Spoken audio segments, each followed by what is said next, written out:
Big Mike Raider. What's your message for the expectations you have for them for the next few weeks before training camp? Come that second week of July, you need to turn up the heat a little bit. Get that water in that pot, start to simmer. But I said one thing we can't do is we can't start over on the 23rd and 24th. We're not going backwards. So it is on you to come in here in the physical shape. It's on you to be ready mentally and emotionally, but more importantly, understanding the playbook, because we're going forward with whoever can understand the playbook. It's not about, draft pick. It's not about money. It's not about status. We're going with the guys that put in the time and commitment to do what we want to do over the next 6 months. And that's just do one thing and one thing only, win. And I want winners. Winners never stop working. Kick in the front door and let's get this bad boy rolling.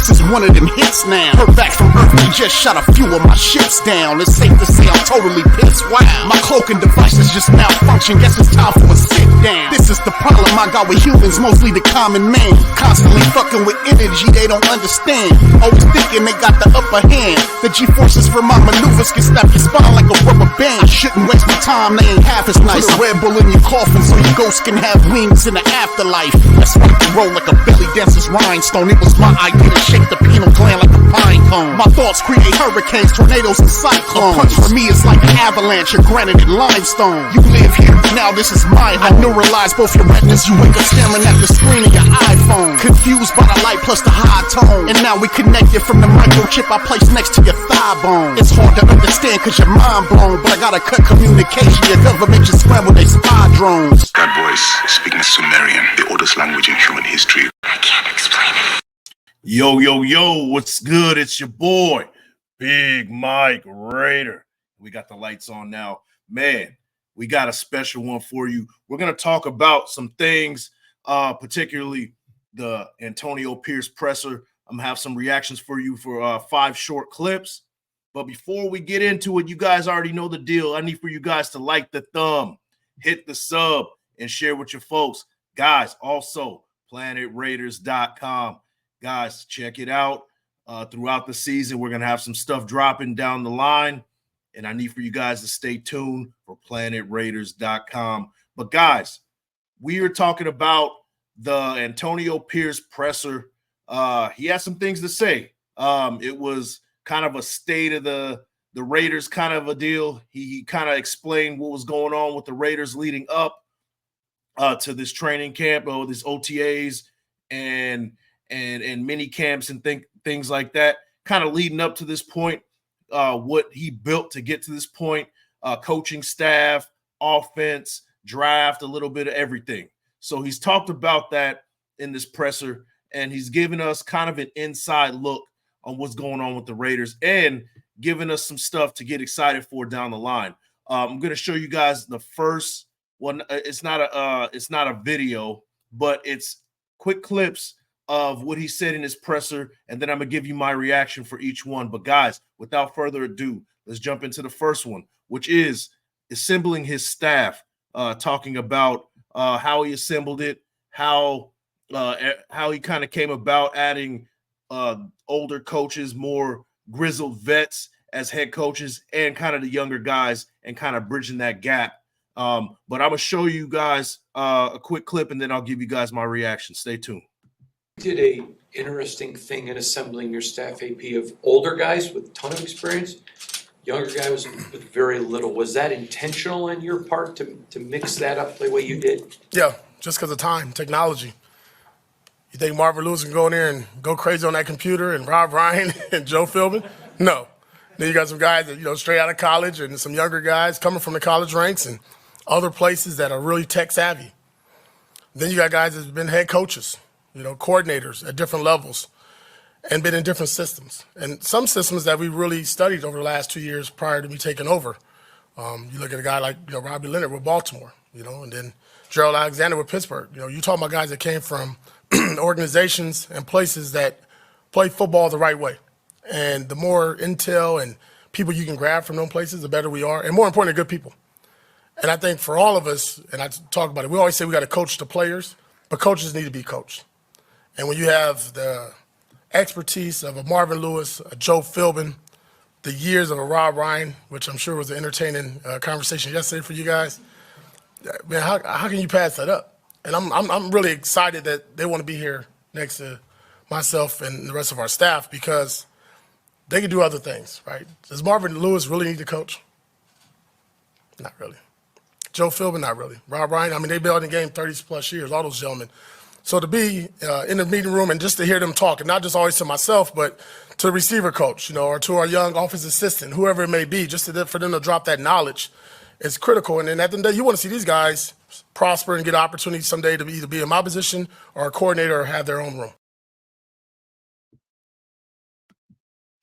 So, guys, you already heard what he had to say about his staff. Here's my reaction. I think that his staff is probably the best staff assembled in the National Football League today. What I really like he did is that he added younger coaches to kind of bring that tech savviness, that new eye of how we approach football today. And then the more grizzled vets who know the ins and outs of the game, who's been around, who's been at the head coaching position and has really known what it takes to kind of build up and get to that point and being successful in this league. And Antonio Pierce bridges the gap between the two. I think it's brilliant in what he did. I think that this is going to benefit him and the team long term. And I think because of that, you're going to see the Raiders see immediate success. I'm really excited for it. I'm really excited for Antonio Pierce because you could tell that he's putting in the work and he put in due diligence, and whoever was on his side as far as picking his staff, they did an excellent job. But guys, that is my reaction for that one. Let's get into the next one. We're going to talk about special teams and the impact of special teams this season. Antonio Pierce has some interesting things to say about that. But guys, let's jump into that one and I'll give you my reaction. There's been a lot of emphasis on special teams throughout the course of practices, and Coach McMahon was pretty fired up about the opportunities. What have you seen so far from that opportunity? Yeah, I'm not doing no demonstrations like Coach McMahon, but I really want to put emphasis on it. First of all, we got some really good specialists between AJ and Daniel. I mean, we couldn't be blessed to have those two difference makers there. But obviously with the new rule, right? And it's a learning curve for all of us. We had the officials out here from the National Football League, and they were wide-eyed because nobody's seen this live yet. It looks good in practice, but that first preseason game, I think everybody needs to tune in for that opening kickoff to see what's about to happen because there's a lot of different variables that could go into it, and we said how it's being officiated, what different special teams coordinators are coming up with ideas. So I really want to emphasize that. But more importantly, we talked about this earlier, the development of this off-season program for me was our younger players and our special teams guy, because that's going to be the core group of our team. You know what Devontae's going to do. You know what Max Crosby going to do and Christian Wilkins. But we need to give the guys that's going to make this team on special teams more opportunities to showcase that and give Tom the time to teach.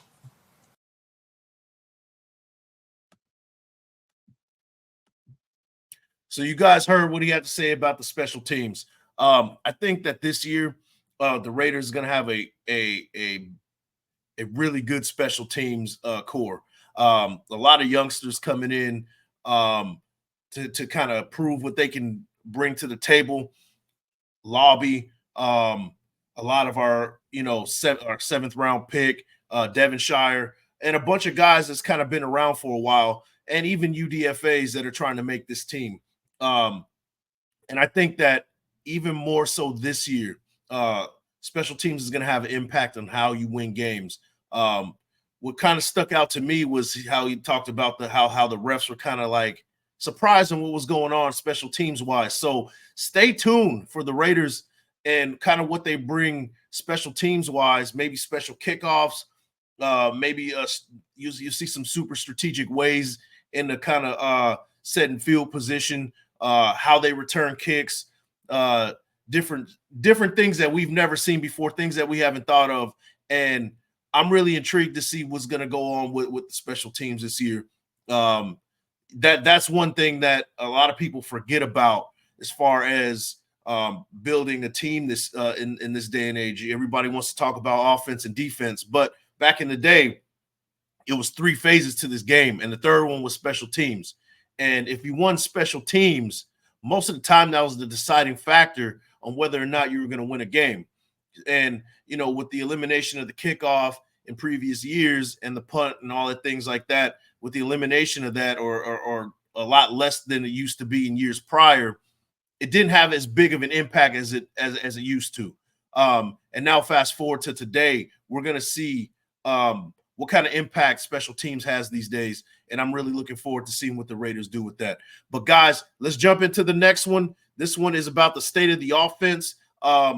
Antonio Pierce has some interesting things to say about that one. Let's hear what he has to say, and I'll give you guys my reaction. The fast forward button that you could push to make this thing a finished product yet. What is your assessment of where the offense is right now in terms of the install? And it seems like there's a little ways to go, obviously. Yeah, I mean, yeah, it is, because we still got training camp, so that's a good part. This is what I would say, and I know it might come up in another question. You know, I don't think the offense is behind. I think the offense is where every team that has a new offensive coordinator and head coach is at right now. I don't think I've ever heard a team say, man, the offense is way ahead of the defense right now in June. It's normally the opposite. It's always the defense is ahead of the offense. What I think our guys are doing a good job is Luke, Getsy, and that offensive staff, they've thrown everything at the guys. Got the playbook. Just asked him today, hey, guys, is everything in? Luke, everything in? He shook his head. Yes, it is, AP. Okay, cool. So now that's what we use the next 5 weeks.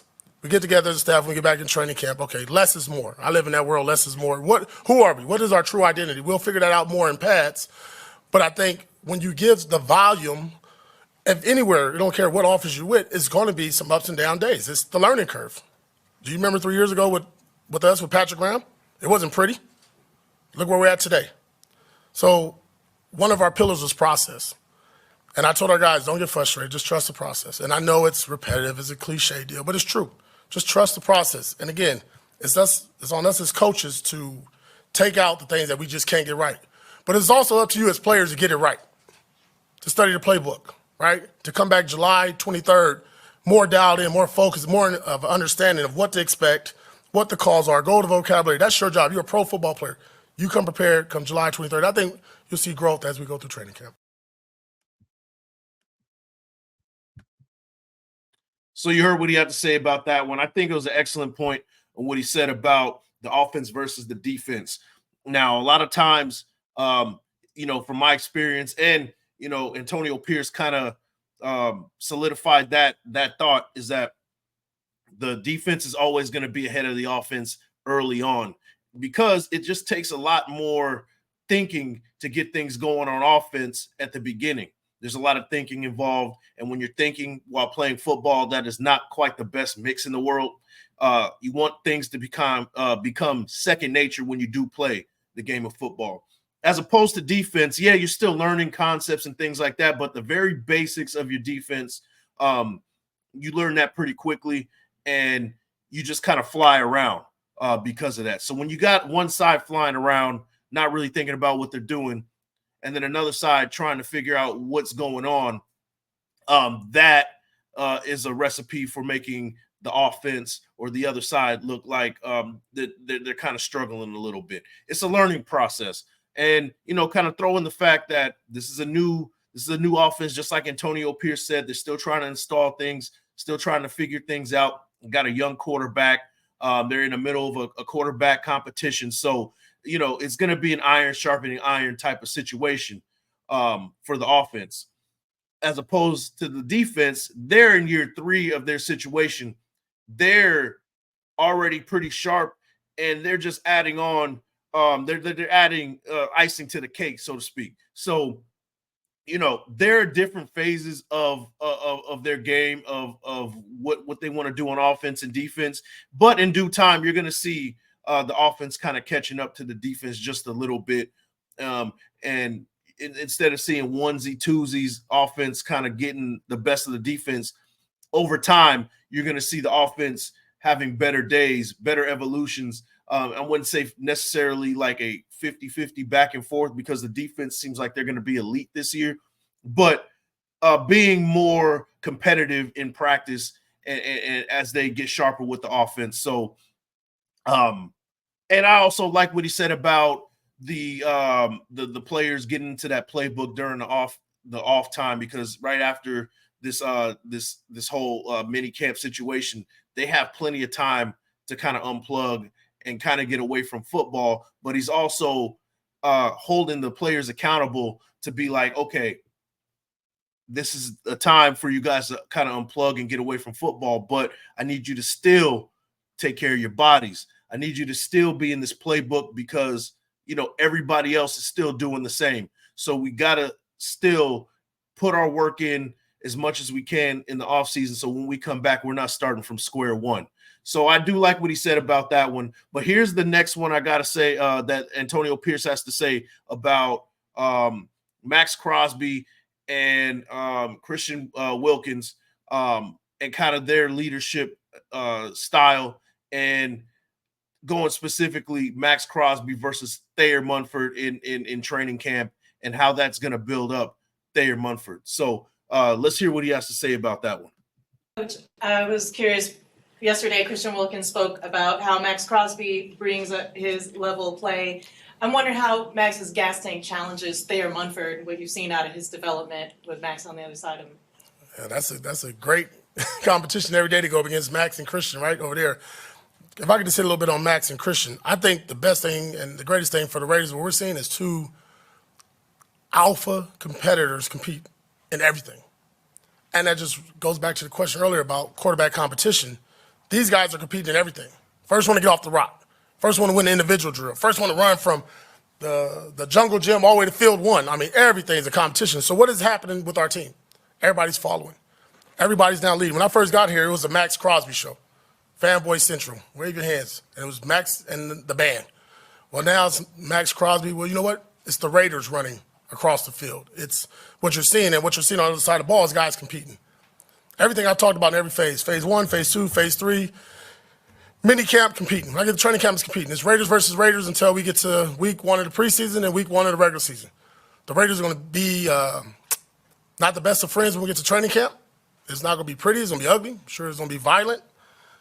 And then we'll love one another and we'll do it against somebody else. But Max Crosby going against Munford is going to do nothing but make Munford a better player. Every day you're seeing a guy that's coming at it. Munford can't have a bad day.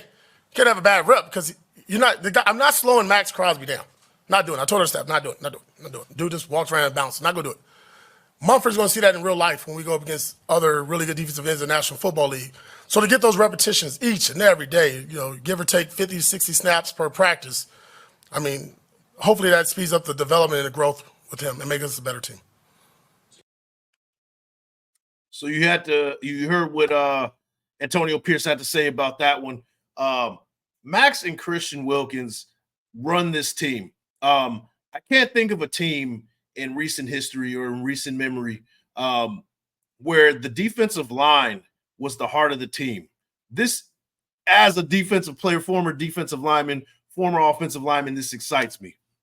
This is a unique situation where the defensive line is kind of the heart of the team and kind of running and dictating the energy that's going to be going around through the entire team. Usually it's kind of dictated by the quarterback or, you know, maybe a star player, wide receiver, things like that. But this time around, we got the defensive line running the show, and they're bringing high energy, you know, led by, of course, Max Crosby and Christian Wilkins.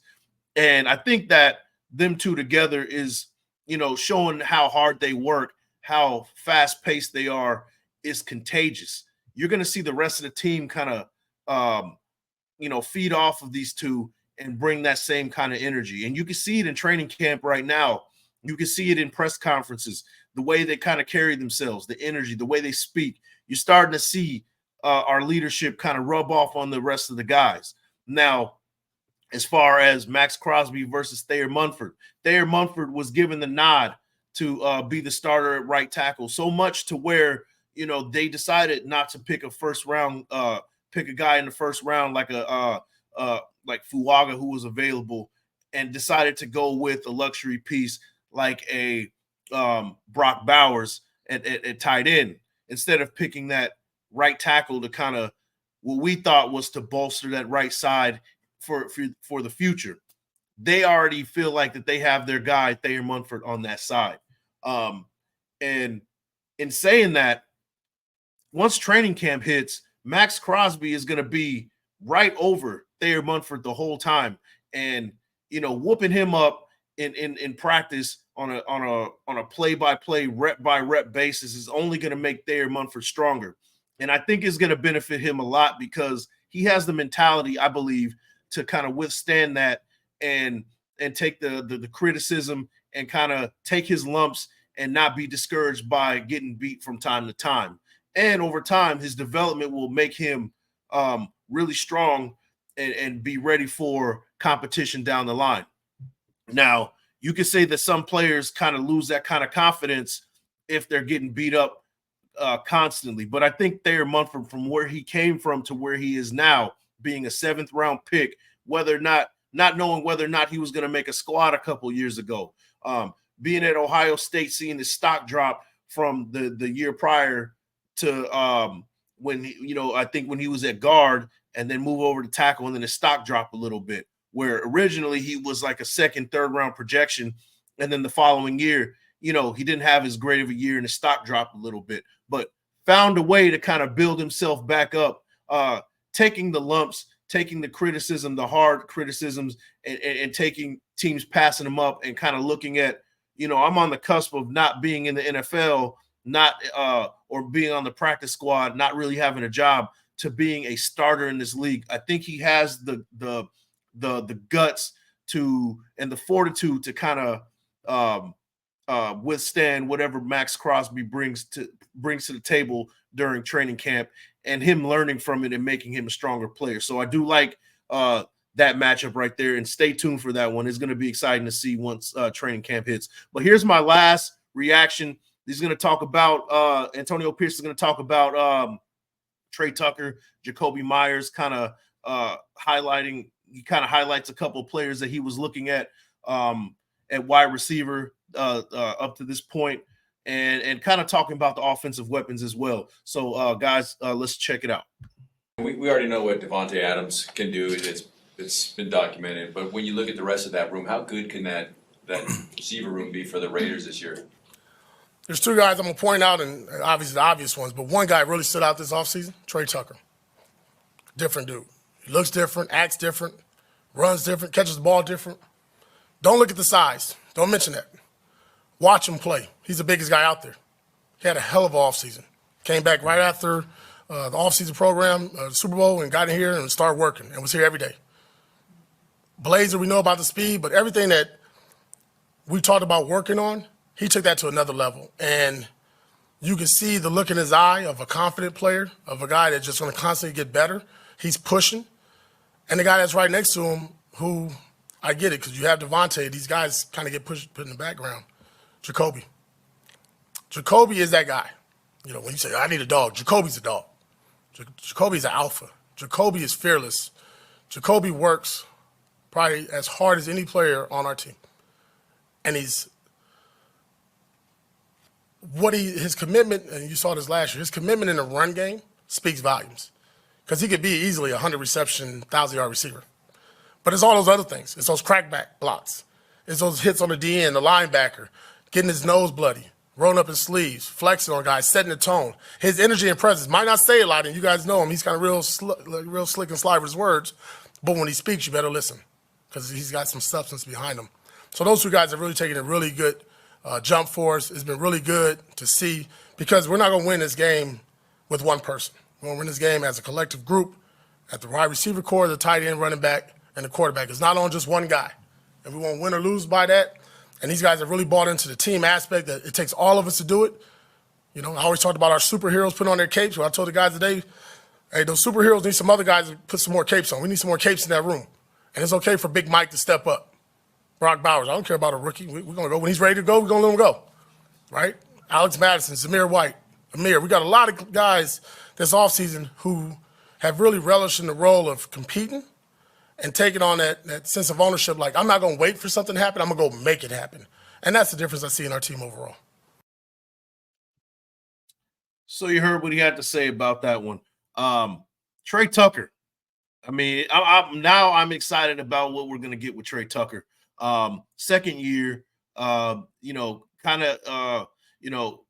he had a pretty decent season, but we got some limited reps with him last year. I would love to see him get a lot more action this coming season. And from what it sounds like, he's bringing a whole different level. And, if you look at it as a total offense, this has a potential of being one of the better wide receiver cores in the league. If you really consider a Davante Adams, one of the best wide receivers in the league, Jacoby Myers, and I'll kind of talk about him a little bit shortly. Kind of being that blocking, hardcore, hit you in the mouth type of receiver, kind of reminds me of a more athletic Hines Ward, getting in there, getting dirty, not minding, being a willing blocker. And then you got, of course, you got the Brock Bowers, kind of coming in and moving around a lot. You got Big Mike Mayer. He's going to do his thing. And then, Michael Gallup, can he stay healthy? If all works out, adding on to a Trey Tucker and what he brings to the table, that home run ability, and showing level of confidence that we haven't seen last year, this has a good chance of being one of the better wide receiver cores in the league right now. Now, he did talk about the rest of the offensive weapons. I'm excited about it. I'm excited about, what kind of mentality they're taking on from Antonio Pierce and approaching the game in a way that we haven't seen in a very long time. They're approaching the game in the way that it should be approached. Hit you in the mouth and really go out there and making a statement. Now, as far as Jacoby Myers goes, I think he's in for a special year. And, when it comes to running the ball, we have good blockers up front. We got the offensive line. We got a couple good tight ends who are willing blockers. But one thing that really sticks out that pops on film is a wide receiver who's willing to block. And Jacoby Myers, if you can remember, he was hitting linebackers. He was hitting defensive ends, crack backing. He was doing a lot of that and getting into the mix and being that kind of blocker that as a wide receiver is one of the elites in the game. And when you have something like that, man, it adds on a whole layer to the run game as far as blocking goes. And because of that, I think that this run game can be very special because of the willing blockers, the willing players to go in and sell out for Antonio Pierce. So guys, that is it wasn't the full press conference, but if you guys want to check out the full press conference, go ahead and check it out on the Raiders page on YouTube.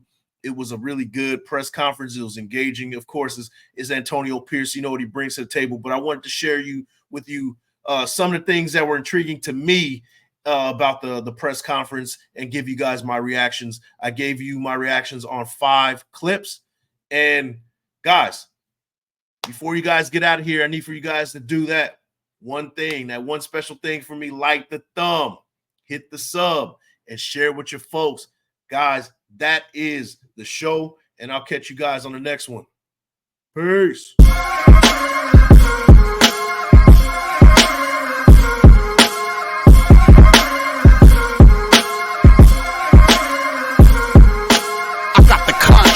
This is one of them hits now. Heard back from Earth, we just shot a few of my ships down. It's safe to say I'm totally pissed. Wow, my cloaking device is just malfunction. Guess it's time for a sit down. This is the problem I got with humans, mostly the common man. Constantly fucking with energy they don't understand. Always thinking they got the upper hand. The G-forces from my maneuvers can snap your spine like a rubber band. I shouldn't waste my time, they ain't half as nice. Put a Red Bull in your coffin so your ghost can have wings in the afterlife. Let's rock and roll like a belly dancer's rhinestone. It was my idea to shake the pineal gland like a pine cone. My thoughts create hurricanes, tornadoes, and cyclones. A punch for me is like an avalanche of granite and limestone. You live here, now this is my home. I neuralize both your retinas. You wake up staring at the screen of your iPhone. Confused by the light plus the high tone. And now we connected from the microchip I placed next to your thigh bone. It's hard to understand cause you're mind blown, but I gotta cut communication. Your government just scrambled they spy drones. That voice speaking Sumerian, the oldest language in human